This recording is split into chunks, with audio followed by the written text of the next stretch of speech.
Praise the Lord. We thank the Lord once more for our today's service. Thank you, the praise team, for leading us and all those who are listening to us this morning. And I would like to request the praise team to just get seated, please. And we thank you for just continue to listen to us. And the Lord has been so good. The Lord has blessed us, and I know and I believe whenever you are our viewers, the Lord is blessing you through our online service, and God is being good. My name's Pastor Patrick Musembi from AICM Ruiru, and the Lord is doing us good. I want to take this opportunity to welcome you all once more, our viewers, whenever you are listening us from. We are situated at Ruiru town, just near the Ruiru sub-count, opposite St. George's Primary School, and we love the Lord, and we are preaching the word of the Lord there. If you get time, you can feast us and come and hear the word of the Lord as we preach this gospel of our Lord Jesus Christ. And I want to take this opportunity to thank you all, the praise team, and also our bishop for allowing us to continue preaching the word. And I want to say welcome, welcome, welcome.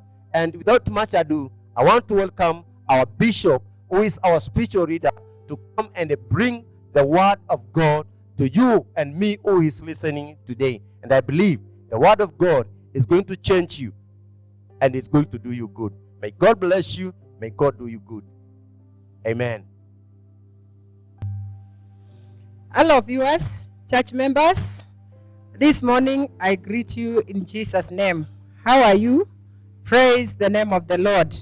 We are Africa Independent Church of Missions, and I'm thankful because of what God has done unto us. I thank you because you have been following us. Last Sunday, we were speaking about prayer, and I thank God because every one of you listened to us, and I want to believe He received the heart of prayer. Would I like us to pray as we hear the word of God? Let's pray. Everlasting God, King of all thy glory, we thank you, we thank you, we thank you. Thank you for this wonderful hour that you have given us. Thank you, Jehovah God, because we are going to hear your word. How I pray, Spirit of the living God, may you interpret the word unto us. May you speak to us. May you speak to our viewers. May you speak to our church members. May you speak to me also in the name of Jesus Christ. Thank you because, Jehovah God, you are everlasting to everlasting. Thank you because your word gives us hope. I thank you because it's only in the word of God that we can find hope, that we can have rest. And I thank you because, Jehovah God, after hearing your word, our hearts will have hope and rest inside you, dear Lord. We thank you. We magnify your name. In Jesus' mighty name, we do pray. Amen. Today, I would like us to speak about the constant prayer. Last Sunday, we talked about prayer, and I want to believe each and every person, God blessed him or her, and God spoke to him or her. First of all, I would like to ask, what is a prayer? Or rather, I would like to explain what is a prayer. Prayer, in one way or the other, is communicating, is communication. So when we talk about prayer, I mean it's communication, or rather, you are communicating with God. When you are praying somebody something, you just ask. You just go to him or to her, and you start pray. Can you help me? Can you do this and that for me? But now I'm speaking about prayer, which is communication between two people, between you and God. And many times when we speak about prayer, it is not about God who is speaking to us when we are praying. It is me who is speaking to God, and God also speaks to me through his word.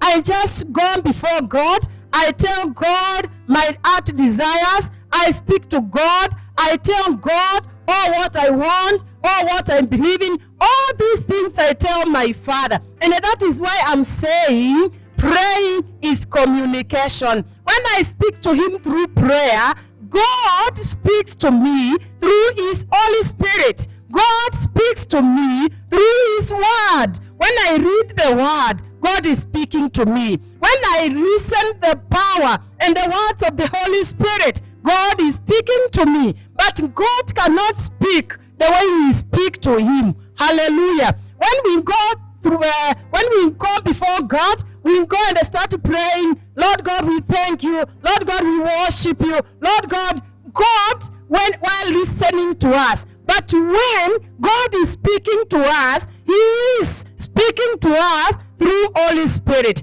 He is speaking to us through the word of God. When you read the word, when you hear the word, when you listen the word, through that listening, through that reading the word, it is the time that you receive the voice of God. Praise the name of the Lord. When I'm speaking to you, the way now I'm speaking to you, I'm giving you communication with God. But to us, we have to pray.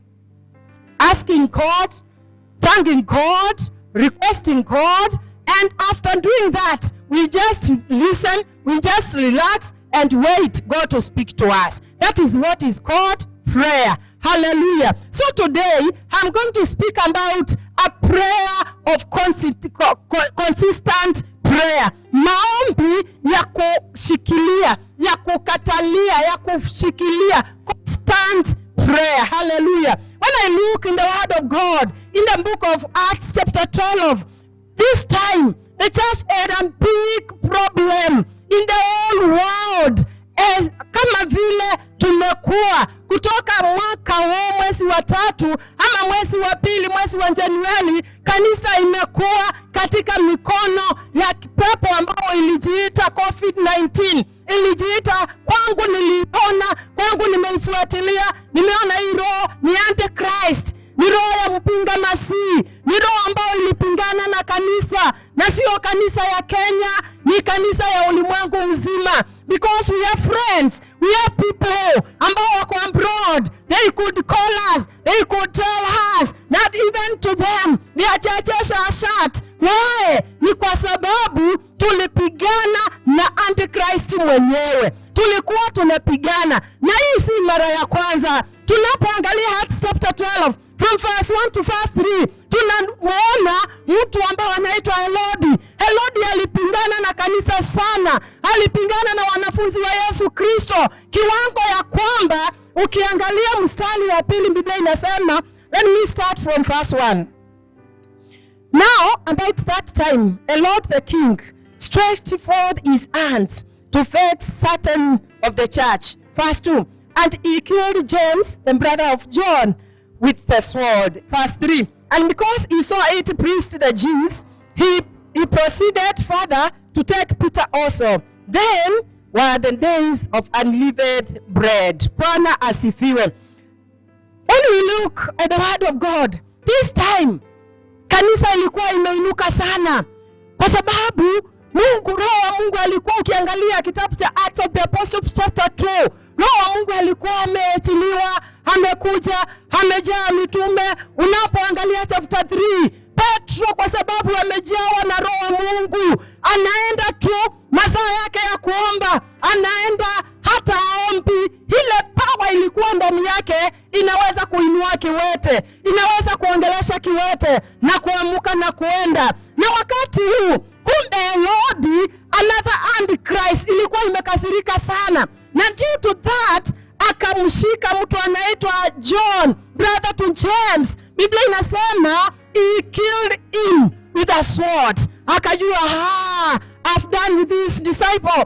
After this, akaona the Jews, they were very happy. This thing of killing John, brother to James, it pleased the Jews. So what happened to Herod? Herod, because he was very happy with his people, he also stretched his hand and did what? Even though it was a time of unleavened bread, akamshika Peter, akamweka gerezani. Na kwa sababu ilikuwa ni wakati ambao hairuhusiwi angemuoa, alipomweka gerezani alikuwa anangojea siku hizi za unlimited bread ziishe, hamuchinje, hamuue. Hallelujah. But thank God because of intercessors. Thank God because of constant prayer of them, that they prayed and they prayed and they prayed. After what a Lord did, after Peter ameshikwa, amewekwa gerezani,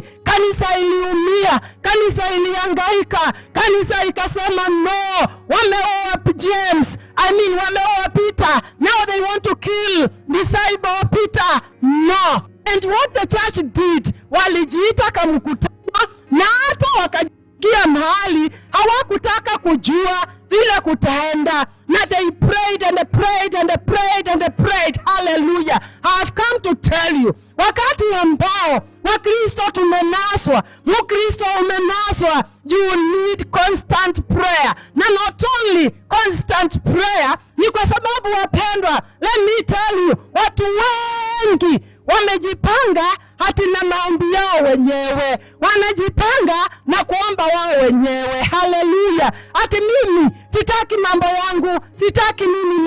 Have come to tell you, maombi ya corporate inafanya kazi zaidi, maombi ya umoja, maombi ya pamoja. When the church, when the intercessors, they heard what has happened, waliitana, wakajifungia, they prayed, they prayed, they prayed. Now while they were praying, God sent an angel.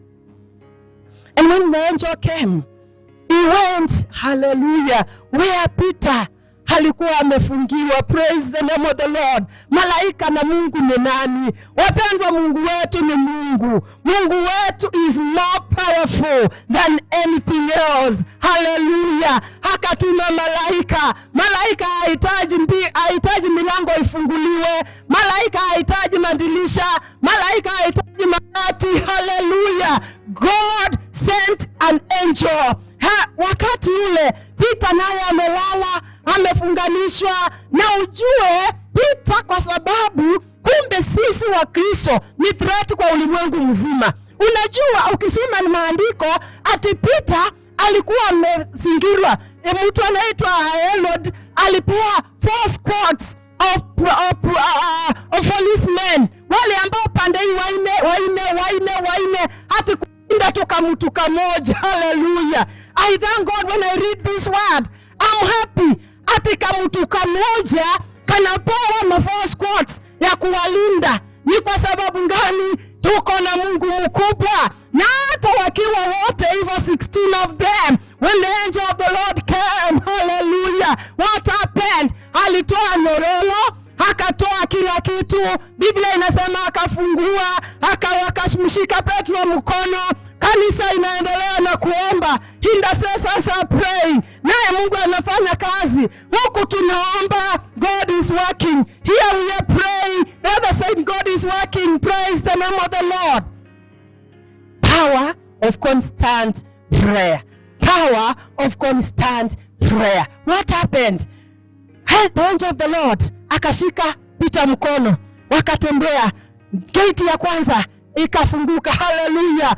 Anointing that breaks every yoke. Imagine ile upako ulikuwa pale, milango anafuka, mlango wa kwanza, mlango unajifungua, mlango wa pili, mlango unajifungua, gate ya 3 inajifungua. Hallelujah. Nimekuja kuambia, if only we pray, gate ya kwanza, mashida ya kwanza itaisha, mashida ya pili itaisha, na ya 3 itakuwa sio isho. Praise the name of the Lord. Hallelujah. Imagine somebody somewhere praying. Hallelujah. Na not only, hallelujah, praise the name of the Lord. Wakaendelea. Walipofika nje, kulingana na Petro anafikiria, I'm dreaming. What is this happening? Is it a vision? Is it a dream? What is it happening? Haelewi. Walipofika gate ya 3 ndio malaika akaachilia mkono, akamwacha Petro. Malaika akaenda zake, akajua vile nimekuwa nikitembea na Exodus 3:7, nimekuwa nikitembea na who sees. God who hears, God who knows, God who rescues. Hallelujah. When God saw the pain that Peter was passing through in the prisons, when God heard the cry of intercessors, when God, that time, God knew how to rescue Peter. Hallelujah. Praise the name of the Lord. Hati Mungu aliona nini mateso Peter anatesekea gerezani. Mungu akasikia kilio intercessors wanalia, wakimwambia Mungu, achilia mtumishi huyu, achilia Peter. Mungu akajua, now I've come down to rescue my servant. Akatuma malaika, akakuja na akamwachilia. Bwana asifiwe. Maombi ya pamoja, maombi ya kufuatilia, maombi ya kuelekea. Hallelujah. Praise the name of the Lord. How I thank our God. How I magnify the name of the Lord. Because our God is God who sees, is God who hears, is God who knows how to rescue us. Alijua njia ya kumkomboa Petro. Amejua njia ya kukomboa kanisa. Bwana asifiwe. Hata sasa God is aware of how he is going to deliver the church. Praise the name of the Lord. Bwana asifiwe sana. Na Mungu hakafanya nini? Nao wale kasichana kako pale, kanasikia gate imegonga, kanauliza, mtu kakasikia sauti ni kama ya Peter, kakakimbia, nawaambia Peter is around. Wote walistuka, wote waliogopa, but thank God Peter akaonekana. Bwana asifiwe. Hii inaitwa persistent prayer, constant prayer. When you pray and pray. Nakumbuka nimesema maombi ya pamoja, maombi ya umoja. Hallelujah. Praise the name of the Lord. Tukiangalia mstari wa 12. Unasema kuhusu nini? Unaongelea vile kanisa iliomba katika nyumba ya Mary. Na that is why since the church has been open, nimekuwa nikiambia kanisa hivi, na nimekuja kuwaambia wapendwa, lazima tukuwe na makanisa ya nyumbani. We as AICM family, every Wednesday we have our own church fellowship. Lazima, na tunafanya ibada kamilifu, kwa sababu tena hatujui kesho kutwa ni nini shetani ataleta, na hivyo hatutatengeneza makanisa yetu kwa jamii zetu. Wapendwa, tutaumia. Wapendwa, kanisa litakaa kama aliko. Hallelujah. Bwana asifiwe. Tunaona walipoogopa sana, ilimbidi verse 14. Peter ana knock. Verse 14. Wote wakawa na furaha kubwa kutangaza kufunguliwa kwa Peter. Bwana asifiwe. Hallelujah. Verse 16. Peter akaendelea na kuwabishia. Nimekuja kuwaambia wapendwa, lazima tubishe. Hallelujah. Tulipokuwa tunaanza mwaka, niliambia kanisa hivi, mwaka huu ni wale tu. Hallelujah. Mungu alinizungumzia akaniambia ni mwaka wa baraka za Mungu kwa wale tu. Watafanya nini? They will ask, they will seek, they will knock. Praise the name of the Lord. Not everybody. These blessings of 2020 ni kwa wale tu wata-ask, wata-seek, wata-knock the door to heaven. Hallelujah. Bwana asifiwe. Wewe usikisubaa. Na ndio unaona Mungu alileta COVID-19. Ndio ufanye nini? Ndio umuask. Ndio ufanye nini? Umusik. Ndio ufanye nini? Umumbishie haweze kukufungulia. Hallelujah. Bwana asifiwe. Naenda kumalizia na kusema hivi, wakati wote unapoishi maisha haya tuko, kuwa na wakati wako na Mungu. Namalizia na mstari na Acts of the Apostles chapter 3 verses 1. Mstari ambao umekuwa wa baraka kwangu. Mstari mmoja tu. Unasema hivi, now Peter and John went up together into the temple at the hour of prayer, being the 9th hour. Hallelujah. Praise the name of the Lord. Hapa nimesema wakati kanisa ilinaswa, wa intercessors, washirika waliomba na kuomba mpaka kanisa ikaachiliwa. Mpaka Petro mtumishi wa Mungu akaachiliwa. Je, wewe unaombea watumishi? Now in chapter 3 ni wakati ambao Roho wa Mungu alifanya kazi na njia ya hali ya juu sana. alifanya na kazi na hali ya juu aje. Hapa nimekuja kutambua kanisa tunaumia, tumeteseka, tumekosa kuelewa ni kwa sababu gani hatuombi. Kanisa limelala, kanisa limekaa vile linakaa. Hallelujah. Imagine every time ninapoangalia Acts 3, Biblia imesema now Peter and John went up together into the temple at the hour of prayer. What does this mean? Every day, every time kulikuwa na Biblia inamalizia the 9th hour. Hii inamaanisha nini? Ati in between 24 hours of the day. Hawa lisali moja tu, the 9th hour. They were going to the temple to ask, to seek, to knock. Hallelujah. Na walipoendelea hivyo, kwa neema yake Mungu, what happened? Mungu hata hawakuhitaji maombi kwa sababu Spirit of God was always on that 9th hour ministry. Alikuanga hako pale. Walipata kiwete akifikiria na kusaidiwa, kiwete akifikiria ni mafasi, ni mapesa atapewa, akaambiwa in the name of Jesus, akashikwa mkono, inuka na utembee. The 9th hour, every hour of prayer, Mungu lazima anafanya kazi. Hallelujah. Bwana asifiwe. Mungu akafanya kazi. Wewe uko na in 24 hours, wewe uko na time yako ya kuomba, ama unasitukianga tu na amukianga tu na leo niko na breakthrough nitaomba, jioni hivyo. Please my sister, my brother, have a specific hour ambao Mungu anajua lisaa hilo ndilo wewe ukutana na Mungu. Walielewa? Na ndio maana Mungu alifanya kazi sana. Na hata nasi ndiposa Mungu afanye kazi sana. Wapendwa, lazima ukuwe na time ya kumeet with God. Na maombi ya pamoja yana nguvu kuliko maombi yako binafsi. Hawa kwa kutembea tu, kwa kueleweka tu, the same thing as I finish. In the book of Genesis, wakati Mungu amemweka Adam and Eve in the garden, in the evening, every day, God could meet with Cain and Abel. Adam and Eve. To do what? To have fellowship every evening. Wewe ni wakati gani unakutananga na Mungu? Ama ni Sunday to Sunday? Hallelujah. Praise the name of the Lord. Every evening, God could meet with Adam and Eve and they fellowship together. Unaona hapa, mitume walikuwa na lisaa, the 9th hour of the day. Automatically, ilikuwa ni lisaa la kukutana na Mungu. Uje, katika maisha yako ya wokovu, una lisaa lile, hata mbingu, hata kuzimu, hata dunia inajua this specific hour ni hawa yangu na Mungu. It's a challenge. It's a challenge. It's a challenge to you and also to me. Kuelewa na kufahamu ni vyema kuwa na wakati wa uombezi. May God bless you. May God do you good.